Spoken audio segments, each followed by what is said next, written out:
In this video series, we focus on the musculoskeletal system starting with amputation, lower extremity.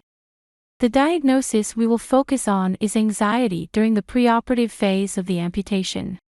Here we will learn how to write a care plan. Before we start, check the description below for your free care plan worksheet. This will be useful for writing down rationales provided in this video. Now let's continue with the video. The purpose of a care plan is to document the patient's needs and wants, as well as the nursing interventions, or implementations, planned to meet these needs.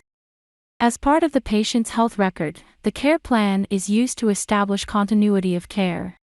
What are the reasons a patient may have amputation of the lower extremity? The leading cause of amputation is vascular disease, with an equal prevalence rate in men and women, who are usually in the 61 to 70-year-old age range.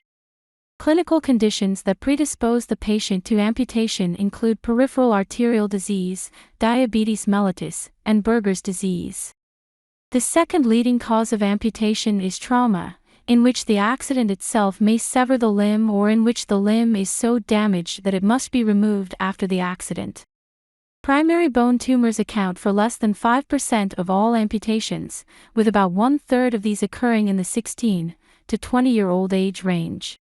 How can you, the nurse, tell when a patient is experiencing anxiety during the preoperative phase of the amputation? They may display the following: worried about amputation of wrong extremity, restlessness, insomnia, fear, diminished ability to learn or problem solve, increased BP, pulse, respirations. What is our goal for the patient? The following are the goals. Patient uses effective coping mechanisms.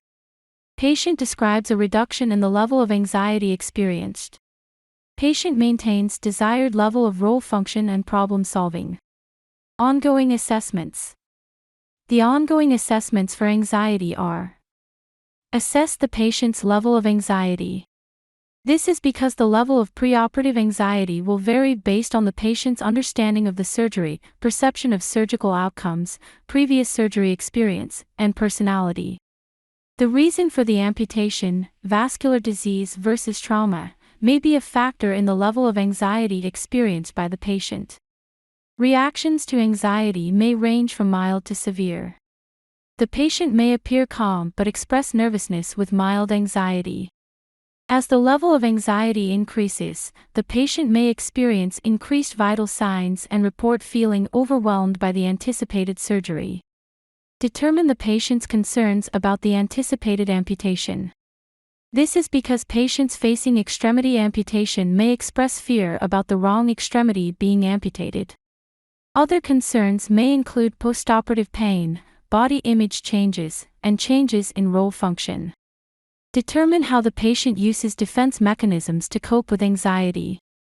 This is because the assessment of defense mechanisms helps determine the effectiveness of coping strategies used by the patient. Some defense mechanisms may be highly adaptive in managing anxiety.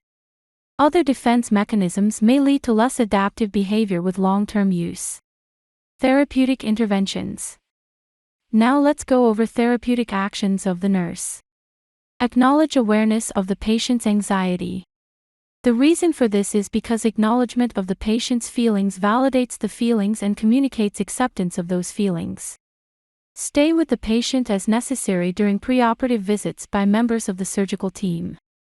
The presence of a trusted person may help the patient feel less threatened. Assist the patient in verbalizing anxious feelings and assessing the situation realistically. Talking about anxiety-producing situations and anxious feelings can help the patient perceive the surgical procedure in a less threatening manner. Support the patient's use of coping strategies that the patient has found effective in the past. Using anxiety reduction strategies enhances the patient's sense of personal mastery and confidence. Collaborate with the surgeon to accurately mark the extremity to be amputated before the patient is moved to the operating room. Being present with the patient during the marking of the extremity may lessen the patient's concern of the wrong extremity being amputated. The Joint Commission developed patient safety goals for hospital staff to mark the surgical site without ambiguity. This marking should take place while the patient is awake and aware. Review with the patient all surgical consent forms to ensure that the extremity to be amputated is accurately reported. Including the patient in the record review allows the patient to have a sense of control for ensuring that the correct extremity is amputated. Teach the patient about measures used by the surgical team in the operating room, such as a timeout, to ensure that the correct extremity is amputated. Teaching the patient about expectations to promote safety during the procedure may reduce the patient's level of anxiety. The Joint Commission patient safety goals include performance standards to promote communication among all members of the surgical team at all stages of preparation for the procedure. These standards include a timeout before the start of the procedure to conduct a final assessment that the correct patient, site for amputation, and positioning are identified and that all consents, relevant information, and equipment are available. That's it for this video. Check the description below for your free care plan worksheet.